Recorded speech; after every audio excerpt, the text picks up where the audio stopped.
It's time for a little red carpet twist.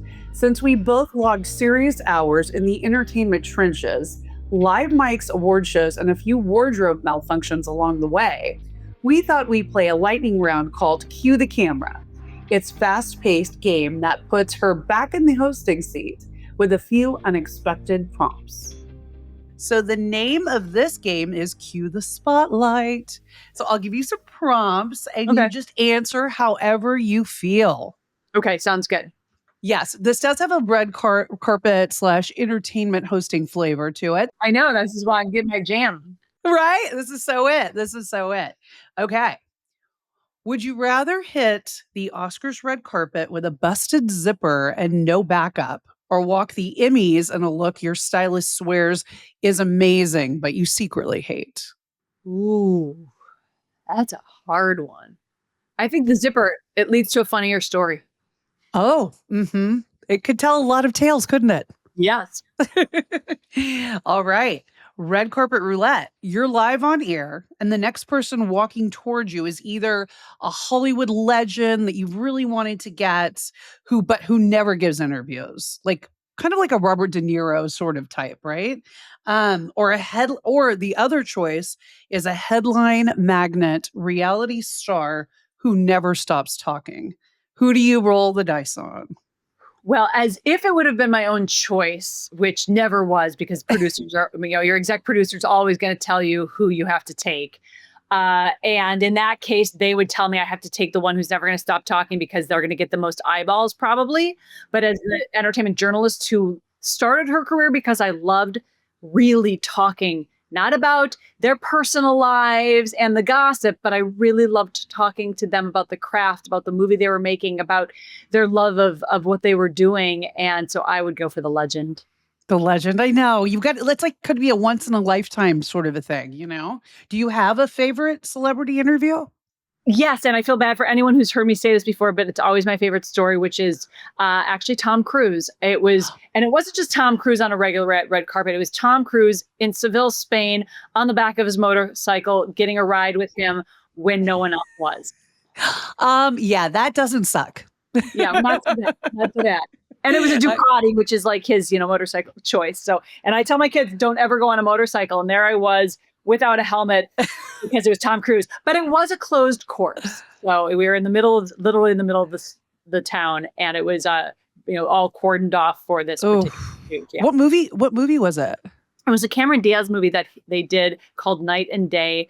That was super fun. We first interviewed them in Austria, then we all flew to Spain. Then we did it in Spain. I got to get in a race car with Cameron Diaz first, and she took me through the course, did a spin out. Then the door opens, Tom Cruise's hand comes in. You grab his hand, he helps you out. You're supposed to interview him. He's supposed to get on the motorcycle. You're supposed to get in the chase car with a stunt driver and chase him through the streets. But I said, could I just sit on the Ducati? And that was my in. And then all of a sudden he said, why don't you get on? And then we took off.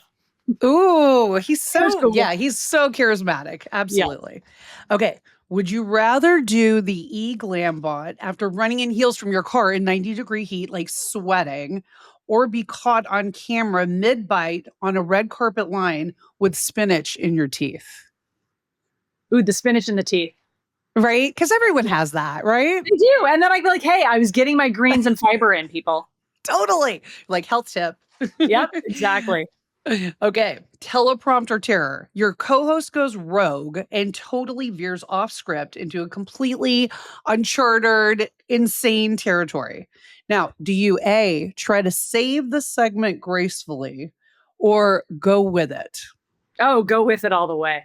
Have you had those moments? Especially live, right? Oh, yeah, for sure. Or just me and Tom and I, but Bergeron and I were in the middle of a Dancing with the Stars episode, and the prompter completely went black. So after that, we started to get show cards that we had the order, because it's hard to know, it was Groundhog's Day and we were shooting 2 shows a week, 20 shows, a year. And you just, with, sometimes 10, 12 dancers, and you don't know, am I throwing to commercial? Am I going to the dance? Where the heck am I? So yeah, it was a learning curve. Oh my God. I would have been sweating profusely. Like, it was not ideal. Yeah.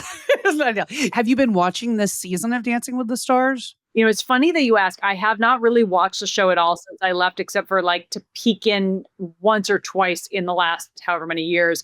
But now I have teenagers, and their favorite influencer is Alex Earl, and she's on the show this year. So for the first time ever, all of a sudden, mom's a little bit kind of cool, and like maybe you can get us tickets. You think? So I'm actually taking them to a taping of the show, which I mean, I've only been back once since I left, and that was the 20th anniversary show. So now I think it's season 34. So it's been a hot sec. So it'll be a little bit, like happy and sad being there all at the same time.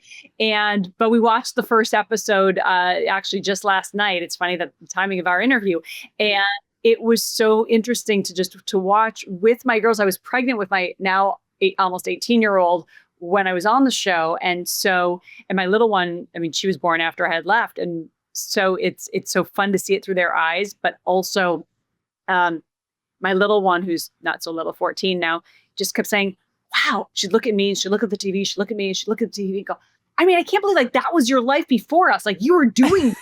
I was like, thanks, honey. Wow. Yeah. Yes, I was. I mean, they've been on sets for other shows I've done, but I mean, obviously nothing's quite like Dancing with the Stars. Right. And you're like, guess what? Mommy had an entire other life before. That's what I always like try to tell my daughter too. I'm like, yeah, I actually was kind of cool and had fun and like did all the things, right? Okay. After party antics. Would you rather close out a long red carpet event right back at home on your couch with your feet up? Or would you rather hit the dance floor at the after party shimmying with Brad Pitt or Tom Cruise? Oh, I would definitely want to be shimmying with either of them, but I'd just love to be able to dance and have a great time. Although in reality, I'm so happy when I get home and I take it off, the shoes off, the dress off. I'm usually still in my gown doing some laundry because no one changed the load. And then I'm always thinking, wow, this is so glamorous. Samantha, you are always ready for the spotlight, even in the hot seat. Thank you for playing along and bringing your warmth, strength, and spark to the Iconic Midlife. If you loved this episode, do us a favor. Follow the show, leave a rating and review on Apple Podcasts, Spotify, Amazon Music, or wherever you get your podcasts. It helps more amazing women find the space. And as always, we're not doing midlife quietly, we're doing it on our own terms.